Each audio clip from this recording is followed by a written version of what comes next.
Sometimes you want to focus on the images you're working on without the visual distraction of the Lightroom interface.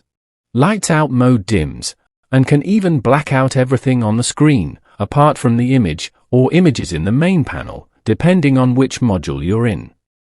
In the window menu, go down to Lights Out. You will see the options for Lights On, which is the default, Lights Dim, and Lights Off. Note the next light mode shortcut of L on your keyboard.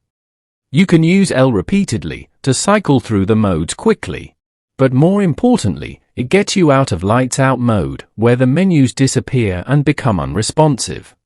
During Lights Dim, you can still use Lightroom, and Lights Off is pretty much restricted to cycling through images using your arrow keys.